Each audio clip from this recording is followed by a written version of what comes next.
So welcome back, Get for Christian's channel, and tonight's review is going to be another one. It's been a while, and I've got my last groan here. Storm Dennis is lashing at the portholes, and we'll destroy his legacy tonight with another freaky review. So thank you all for watching, staying with me. My lack of an editing suite is becoming ridiculous, but tonight we have the Orient Mako XL, and it's going to be an off-the-cuff review. I haven't got a lot of notes. I haven't really made any notes. I've tried to review this watch before and failed, so Big Crazy wants it back. Let's get into it. Sorry about this retardation rose, but you know, this is entirely amateur shit. So here it is. It's the Mako XL, and it's a beautiful piece. Let me just show you this polystyrene Focke-Wulf from the Wehrmacht. Absolutely proper, but that's another story. Anyway, back to the piece. This is the Orient Mako XL FEM 75005R9. A strange piece, and a wonderful one. Let's take her off the cushion for a closer look. And what does it have? Well, it has many bewitching and beguiling elements that make it quite a wonderful Time Lord. The first of which is the 46943 in-house Orient caliber. As you all probably know, you might not, Orient makes everything in the house, from the bezels to the cases, the bracelets, the clasps, the shitty clasps, the case backs, lugs, spring bars, and even the movements. Nobody really does it. Seiko does it, Orient does it, and some of the Swiss testes do it. But at this price, you won't find it anywhere else.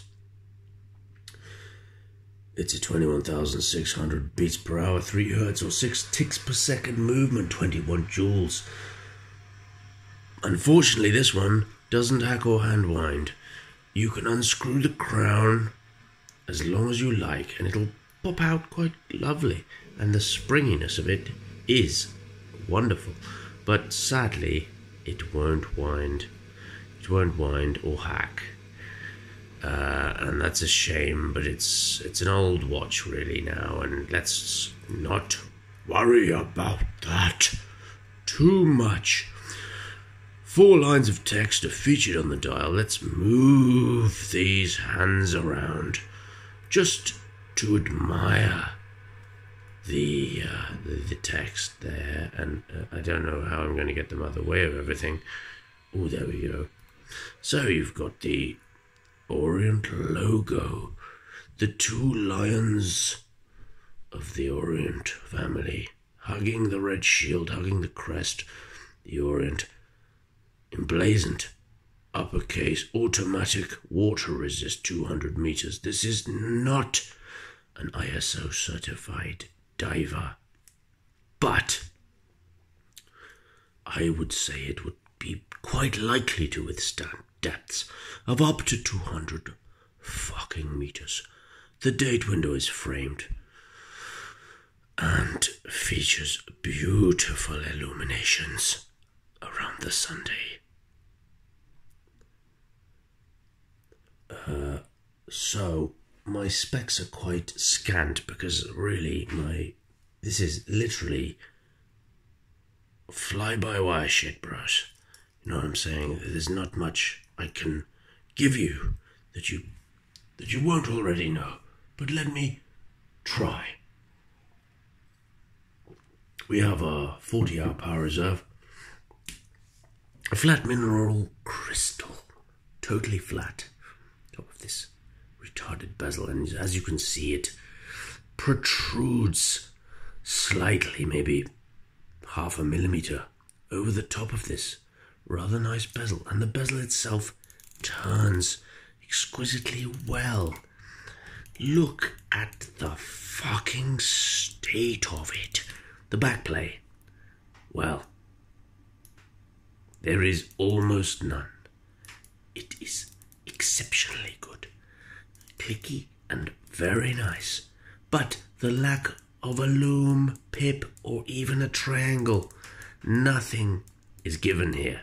You are left with a 60-second marker, which is not saluted by me, and the properness is not saluted. This is making it very difficult to use this watch for any kind of timekeeping exercise at all in the face. But that's okay, let's not worry about it. This watch was made as an upgrade to the standard Mako, I believe after many of its fans complained that they would like a larger version of this lauded watch. So Orient obliged and came out with this XL version, almost identical in all other respects apart from the triangulated applied indices as opposed to the rectangular ones found on the irregular Mako. The spear, hour and minute hands, lack of loom pip, which I personally feel unbalances the watch, and it also lacks the sapphire crystal found on the Mako 2 and lacks the hacking and unwinding function of the Mako 2. But the Mako 3 or Triton features all of these, available in many colours: black, blue, green bezel, black dial, orange bezel, black dial, and this fully loomed yellowy cream dial, which is the best one in my opinion, and its star turn will be shown shortly because this is the fully loomed version.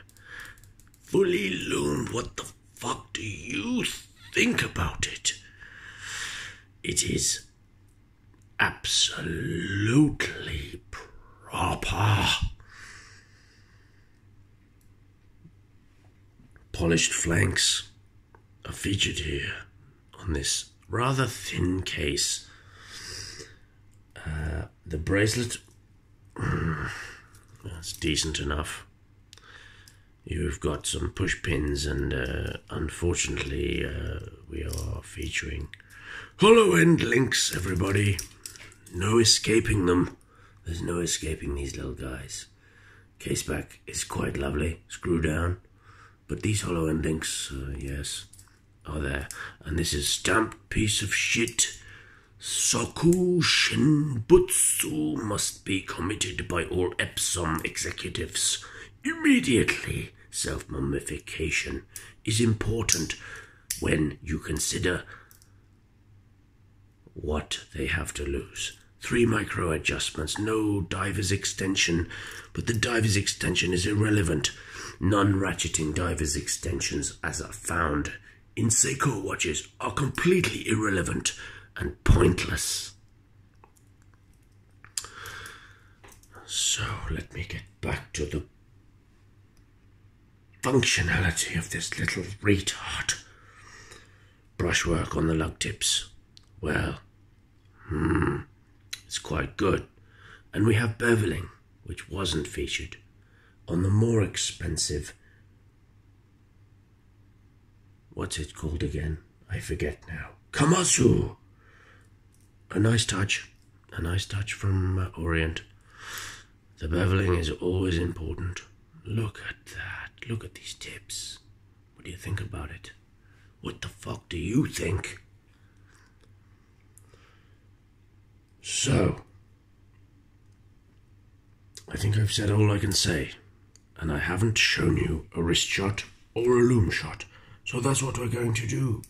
The first thing we'll do is show all my subs some kind of wrist shot. And here we are on my 7.15 inch wrist. Look at the fucking state of him. He's a beast. 44.5 by the way. So, not small. I mean, on the left hand, we have this little wizard. The Saab at about 38 millimeters. I mean, the comparison is stark. Are you ready for the loom shot? I hope you are. What the fuck do you think about him? Absolutely proper. Retarded. Compared to the Saab with its slivers of loom, there's no comparison. And that's all I have to say.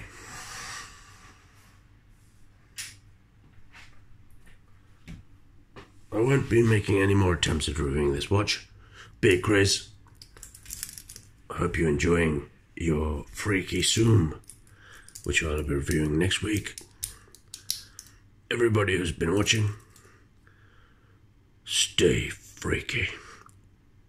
Remember that Gaff is for the beach, and Christmas trees will be rewarded. 100% retardation. In the face.